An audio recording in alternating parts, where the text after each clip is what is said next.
Welcome to Stillshadows. When you've finished watching this video, please be sure to share it everywhere with all your social media friends and relatives and neighbors. Some of you, I know, voted for someone who is now going to suffer and persecute the church for the next 4 years. That on top of the fact that he supports the utter slaughter of the unborn. What have you done? Will be dragged through the courts. Some of you, I know, voted for someone who is now going to suffer and persecute the church for the next 4 years. That on top of the fact that he supports the utter slaughter of the unborn. What have you done? What have you done to your church?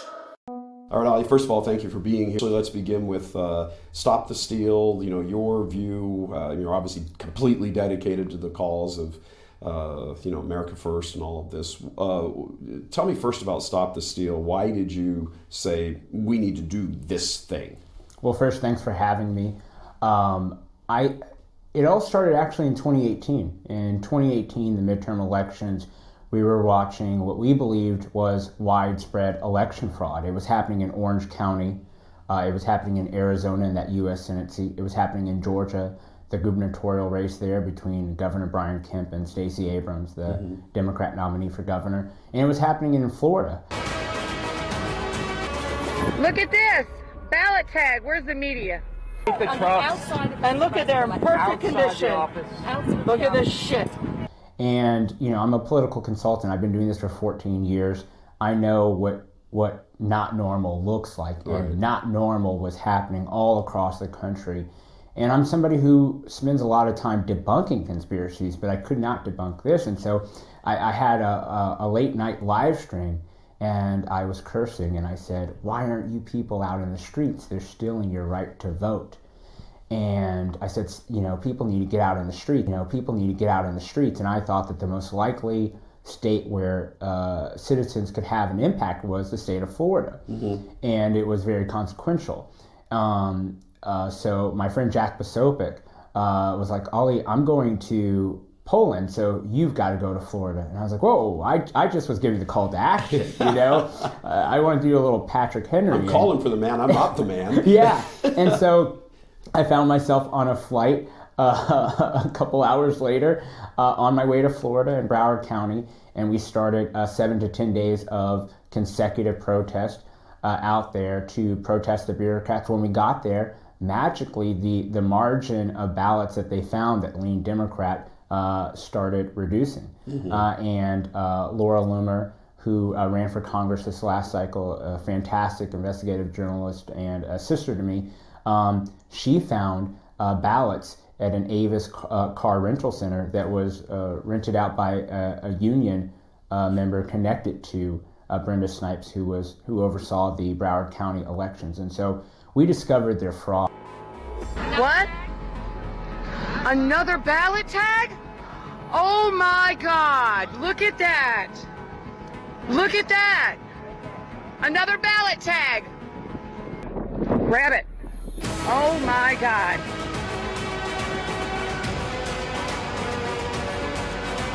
I don't think so.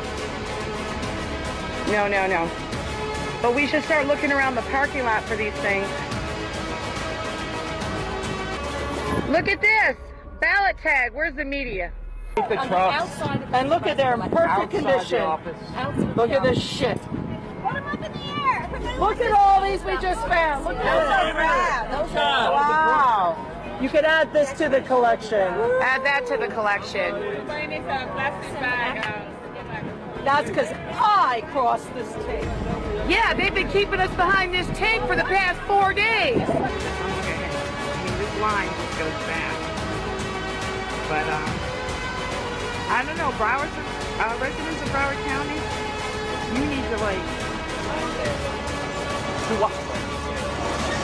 Why can't we watch what's going on, man? We're told you can't be here, so you got to... Who told you that we can't watch what's going in and out of the truck? Who's your super? Yeah, I would love to see him. But until then, let's go. All right. Will you tell me why we can't know what's going in and out of that truck? And what's the name of your supervisor? We'll get on that, take care of it. Do you know this? Do you know his or her name? The supervisor's name? Yeah, we're going to What's their name? bring them out to your center. Do you know their name? Yes. What is it? Will you tell it to me? Boxes are piled up and all the votes have been counted here in Orange County, says Supervisor Bill. All of the ballots counted again. Former clerk from the Supervisor of Elections, so I know a little bit about. Pardon? Which county? Right here, our county. Vinny, you won't believe what's going on. I don't want to be in Palm or anywhere else right now. So anyway, to make it quick so you can take your notes, I'm familiar with the sealing of the ballot boxes, the provisional boxes, and also the spoiled ballot. Every box and every bag is to be secured at the end of the night at each voting place, each voting precinct, to be secured by a plastic tag similar to a garbage tie. But they're numbered, they have serial numbers. They must match up with the box that's assigned to that precinct. Once they get inside that building, they're to be cut loose, taken off, and put inside the box. 2,500. Over 2,500 votes. Can you repeat that again? Okay, what it is on the ballot on the box that has either the provisional or has the actual cast ballots or spoiled ballots are required to be sealed at the end of the night when election is over and we've all signed off. These seals, which are all numbered, are to be placed on the box or the bag of the ballots that are being delivered to the Supervisor of Elections, where then they are cut off and then they're placed inside the box, and they must be inside for the purpose of the chain of custody that this specific number was assigned to that precinct.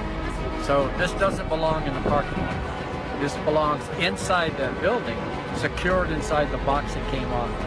Now, they're trying to put up a defense, and I don't mind telling you that what the defense that is that they're trying to put up is they're trying to get us to believe that this little tab is what they're placing in the back of their budget and enterprise at the lock section where a lock goes on, that this is being put on at night.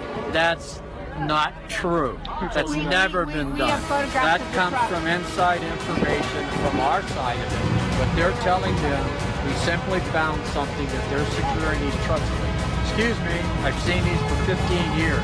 These secure ballot boxes. These do not secure trucks. By everything collectively brought together, these little things are not making sense. These should have been protected and been inside by the proper chain of custody, by the clerks and by the district managers of the SOE. Question for you.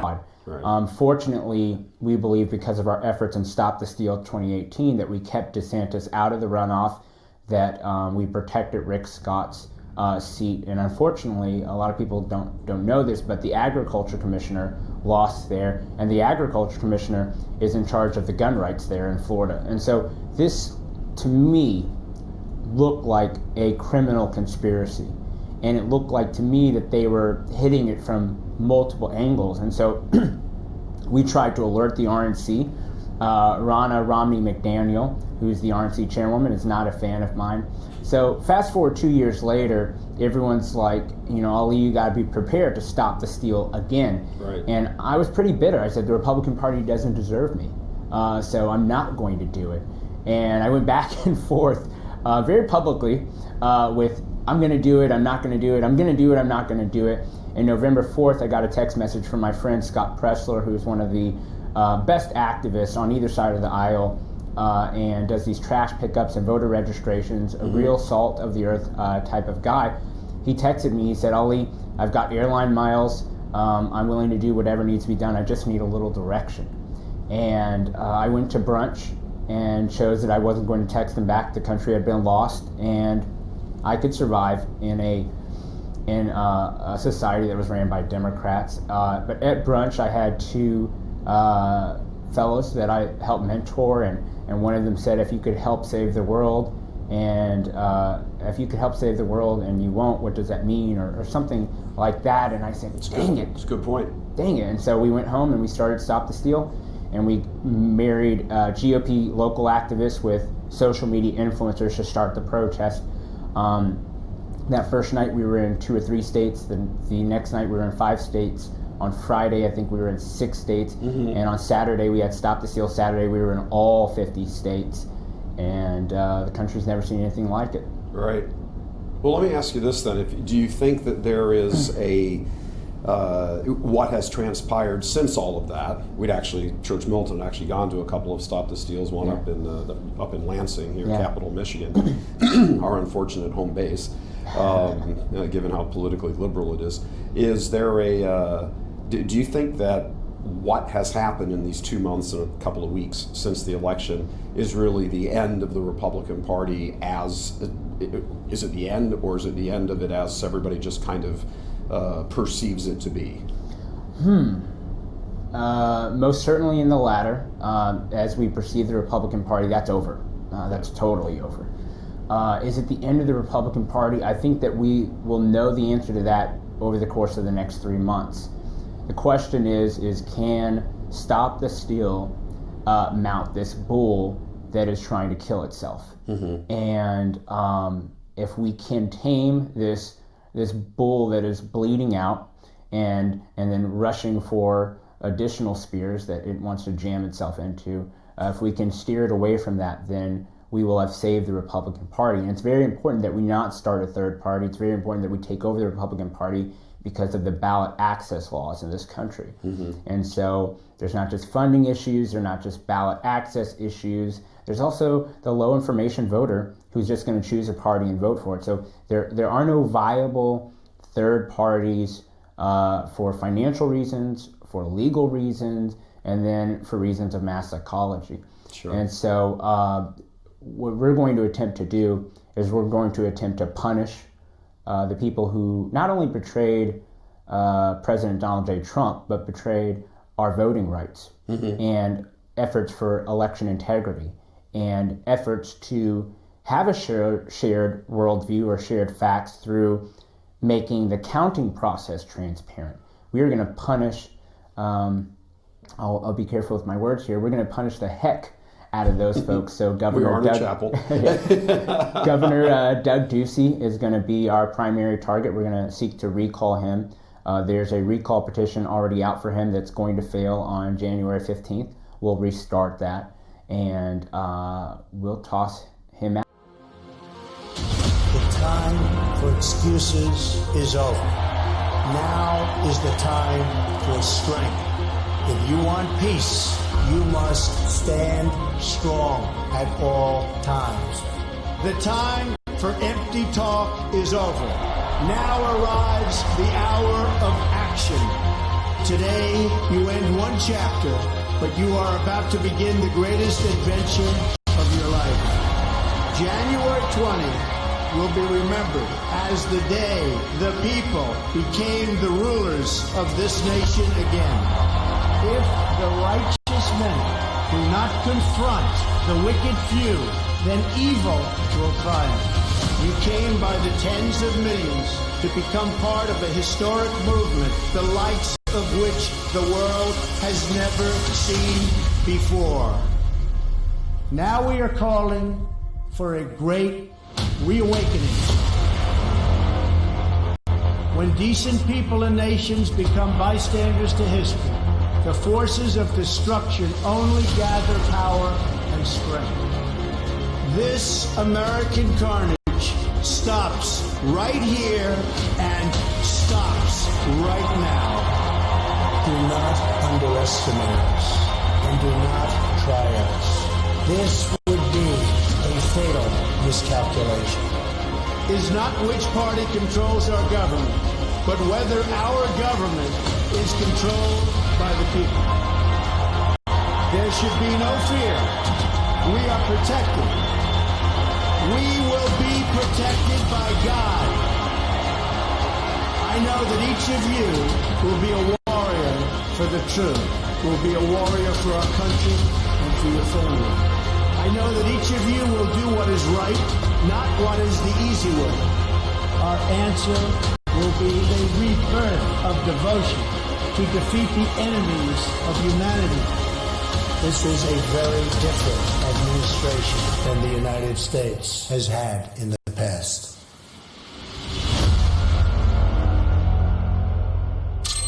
Who art in heaven, Father, hallowed be thy name. Hallowed be thy kingdom come. Thy will be done. On earth as it is in heaven. Give us this day our daily bread. Forgive us our trespasses, as we forgive those who trespass against us. Lead us not into temptation, deliver us from evil. Amen. Amen.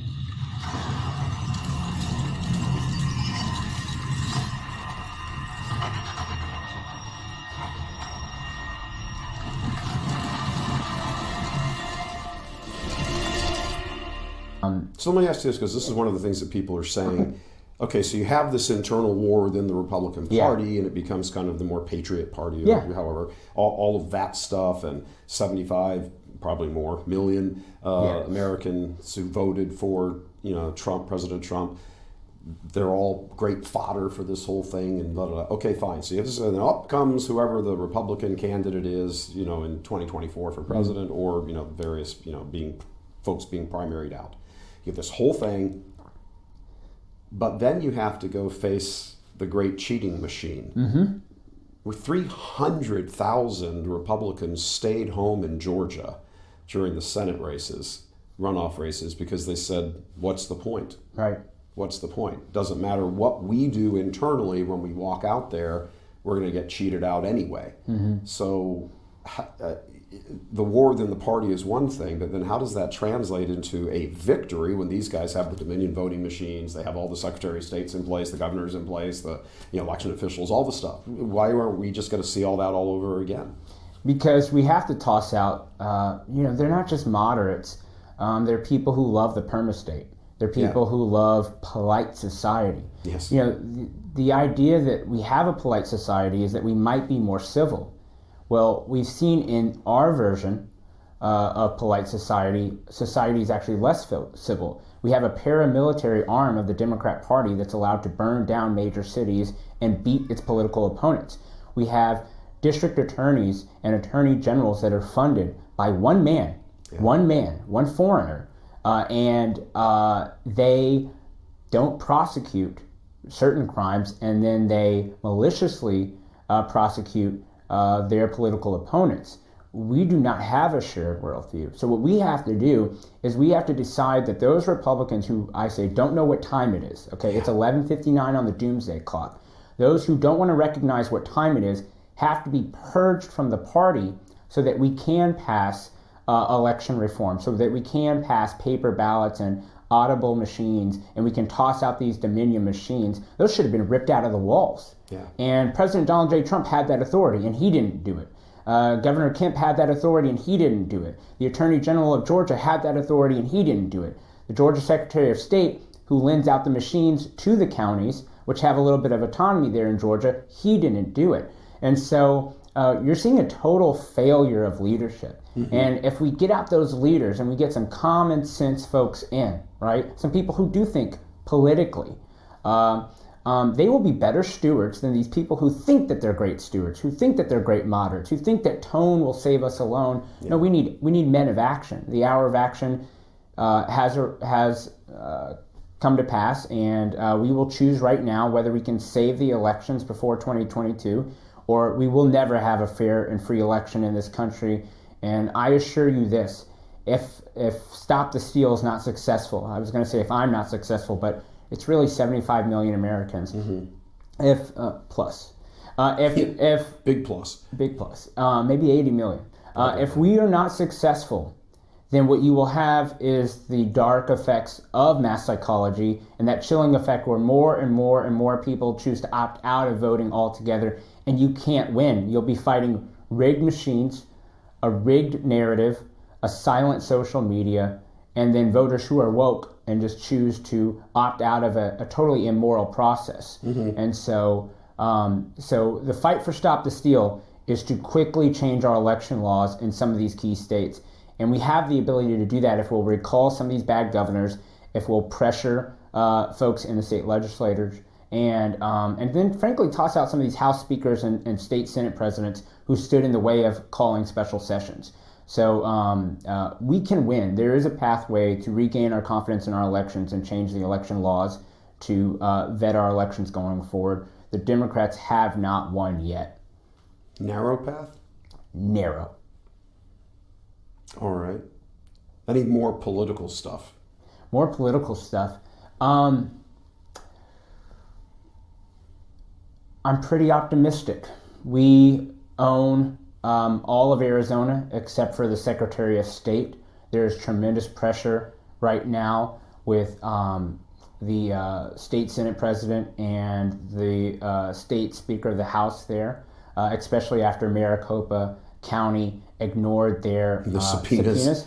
So in a lot of ways, I'll tell you something private is that Speaker Bowers and State Senate President Fan had a call with the president in which they told the president, no, we're not calling a special session. And we caused quite a ruckus. Reason?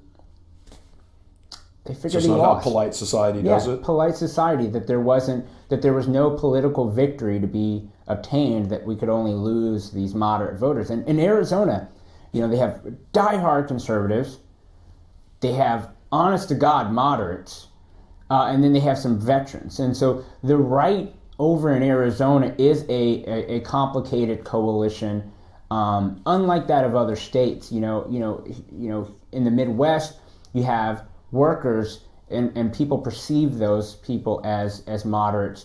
No, they're just fiscal liberals, Yeah. and they're willing, they want to be cut a check, and for hard work, but they want to be cut a check and a pension. We down south, what's that? What's a pension? Right. And so, but Arizona has honest to God moderates, people who consider themselves at the top of society and whatever. But what I will tell you is that, Arizona started with one man, State Representative Mark Fincham, and he's become a great friend and a brother to me, and he will be running for higher office there in Arizona. But, when we had that Arizona hearing, we then had 9. And then after the Arizona hearing was concluded, it was 11 and a half hours long. Mm-hmm. Our private whip count was about 13 or 14. Now we're dealing with about 40 or 50 of them in Arizona. So I'm very optimistic that Stop the Steal has already taken over Arizona, that we will control who the leadership is in the state houses, and we will toss out Doug Ducey. We'll partner with the Democrats to recall him, and then hopefully put up a conservative, or at least somebody who's willing to follow the will of the people. Sure. Someone who believes in the republic. Right. It's funny, all these Democrat absolutists who don't believe in listening to the people. Right. And mud democracy until it offends their donors. And so, and Georgia's going to be a little bit more challenging, but we have a growing base there. Stop the Steal has a growing base there. We certainly have all the leverage in the world. I asked for $500,000 so that we could reach the percentage of the population of Republicans that I thought would not vote, Mm-hmm. but they would vote if I asked them to. Mm-hmm. And, I don't have all the money in the world, but if I got my message out and said, hey, they have done an immoral act against us, let's commit to an act of it's not contrition, it's let's be magnanimous and let's vote. And that was my message to folks in the late hour in that Georgia Senate race. I said, okay, let's just vote and hold our nose. But in 2022, if our primary candidates don't win, we pledge not to vote for the other guy in the general. Let's go that radical. And that message was converting people. Mm-hmm. But unfortunately, the GOP wanted this moderate message. Everywhere Kelly Loeffler and David Perdue went, they wore ridiculous masks. I mean, just like, grandma undie size on their face mask. And they just hyped up, these checks. And I do think that checks do need to go to the American public, but I don't know what $600 is going to do for any family. I don't know what $2,000 is going to do to any family. Yeah. And they voted after the election, led by Mike Lee. There wasn't a single objection in the Senate to allow immigrants to take our jobs. Yeah. Mitch McConnell did more to hurt the GOP turnout in Georgia than us. So what I would say on the political front is that we've got a lot of gas and we've got all the leverage in the world, and the Republican Party can choose to commit suicide or it can choose to put us in leadership. But that is the only path forward for the American right in this country. And what I would say is this: it's not just our civil rights that are up for grabs right now, it's our natural rights. Mm-hmm. And if brave men will lean on God and revisit the great minds across the millennia, we will tell people what their rights are. And so I always think there's a backstop, that even if we lose politically, that the government ought to be very fearful about continuing to cross those lines of our natural rights, because we are the majority. There are 80 million of us, and we will not die quietly in the night. Some of you, I know, voted for someone who is now going to suffer and persecute the church for the next 4 years. I just don't even know why there aren't uprisings all over the country, and maybe there will be. People need to start taking to the streets. This is a dictator. You know, there needs to be unrest in the streets for as long as there's unrest in our lives. Enemies of the state. Show me where it says that protests are supposed to be polite and peaceful. In the United States Constitution, you idiot. Do something about your dad's immigration practices, you feckless. When they go low, we kick them. How do you resist the temptation to run up and wring her neck? The biggest terror threat in this country is white men, most of them radicalized right to the right. I thought you should have punched him in the face. I said, even if you lost, he insulted your wife. Yes. He came down the escalator and called Mexicans rapists and murderers. He said, well, what do you think I should have done? I said, I think you should have punched him in the face and then gotten out of the race. You would have been a hero. I'd like to punch him in the face. I said if we were in high school, I'd take you behind the gym and beat the hell out of him. Punch some people in the face! When was the last time an actor assassinated a president? They're still going to have to go out and put a bullet in Donald Trump, and that's a fact. Look, as his character is stabbed to death. Where is John Wilkes Booth when you need him? I have thought an awful lot about blowing up the White House. A Missouri state senator is under investigation by the Secret Service after saying she hopes President Trump is assassinated. I will go and take Trump out tonight. And if you see anybody from that cabinet in a restaurant, in a department store, at a gasoline station, you get out and you create a crowd. And you push back on them. And you tell them they're not welcome anymore, anywhere. And sadly, the domestic enemies to our voting system and our honor and our Constitution are right at 1600 Pennsylvania Avenue. They're not going to stop before Election Day in November, and they're not going to stop after Election Day. And that should be, everyone should take note of that on both levels, that this isn't, they're not going to let up, and they should not. If you think we're rallying now, you ain't seen nothing yet.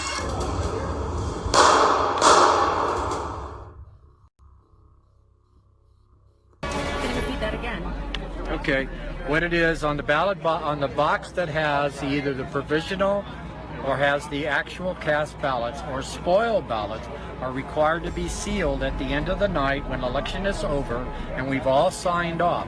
These seals, which are all numbered, are to be placed on the box or the bag of the ballots that are being delivered to the supervisor of elections, where then they are cut off and then they're placed inside the box, and they must be inside for the purpose of the chain of custody that this specific number was assigned to that precinct.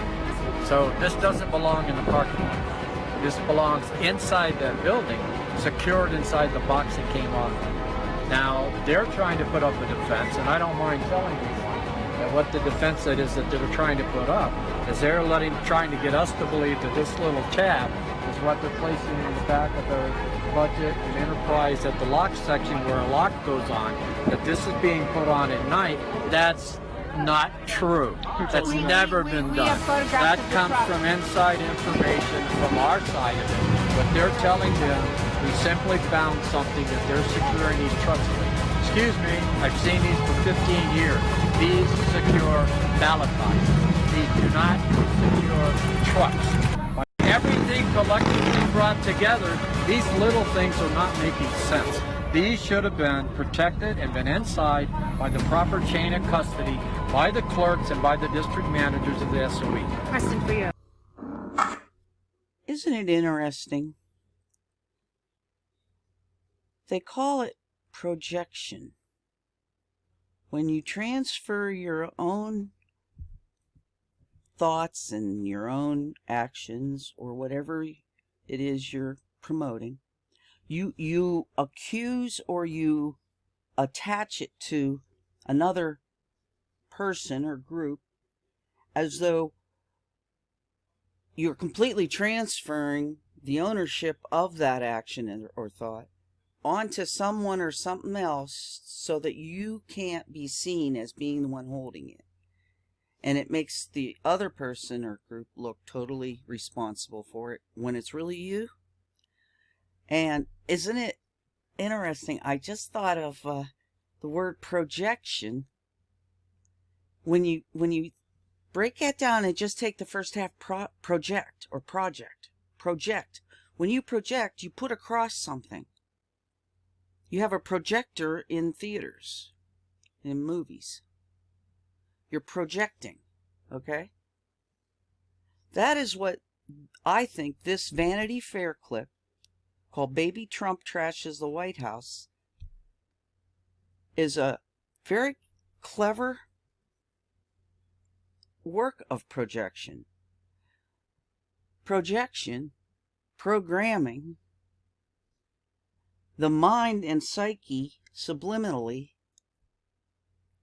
through the real cuteness of little baby Trump who comes through this door and gets you all fuzzy and warm, you know, isn't he adorable and isn't this cute how they got this little boy looking like a grown version of the president in a White House. It's a clear message to make people fall into it, adoring it, and liking it. And then bam, they project and play out the image they want you to have about Donald Trump's emotional abilities, stabilities, you know? Why am I talking like that? Whether he's stable or not emotionally. And, of course, they make it look like he's a baby now. He's not the little boy being a man, the president. He's now the real baby that's coming out and having a tantrum. Which is exactly what the radical far left and their minions have been doing for 4 years now. 4 years. But talk about a dog's on a bone. These people will never quit. That's why they got to be eradicated, in my opinion. Whatever that means. I can't say what it means. But I know what I'm thinking, and I'll bet most of you know what I'm thinking too, don't you? Destroy evil. Then again, evil has a knack for destroying itself. I just don't want to see any more innocents taken with them. It's them projecting on Trump and now his supporters the exact mirrored image of themselves so that it seems like they are distanced from it. They have nothing to do with it. This is Trump, man. Okay, so they want us to believe that what they believe. They want you to feel as though you're seeing it for yourself. In this instance, yet you have big mouth media stars and senators like Mad Max Waters and Pelosi and Schumer and the whole gang, huh? On tape, including all the gaffes and lies Biden was caught on tape with, actually being what they're now trying to disassociate themselves from. I mean, it's just incredible. This mental propaganda is a perfect example of what Joseph Biden just came out and projected as far as the Goebbels lie. Tell a big enough lie, the big lie. How shameful it is of the way Ted Cruz and others are dealing with this. How they're responsible as well for what happened. Do you think some of them should resign? Should Senator Cruz or Senator Hawley resign? I think they should be just flat beaten the next time they run. I think the American public has a real good, clear look at who they are. They're part of the big lie. The big lie. I was being reminded by a friend of mine, and maybe you were with me, I can't recall, when we were told that, you know, Goebbels and the great lie, you keep repeating the lie and repeating the lie. Well, there was a print that when Dresden was bombed, firebomb. There were 250 people that were killed. Or was it 2,500 people were killed? And Goebbels said, no, 25,000 or 250,000 were killed. And our papers printed that. Our papers printed it. It's the big lie. People will know it's one thing for one man, one woman, to repeat the lie over and over and over again. By the way, Trump said that before he ran. If you say it enough, I'm going to convince you. I'll say it enough. The press is bad, the press is bad, the press is bad, the press is bad. If he's the only one saying it, that's one thing. But the acolytes that follow him, like Cruz and others, they are as responsible as he is. And so it's not about whether or not they get impeached. It's about whether or not they can continue to hold power because of the disgust the American people have for their acts. For traitors like you. Liar, liar, liars. You are the disgust of 80 million Americans. So there, you see what I mean? What baloney. It's actually them. They're the brown shirts. They're the Nazis. Dare I say. So check this out.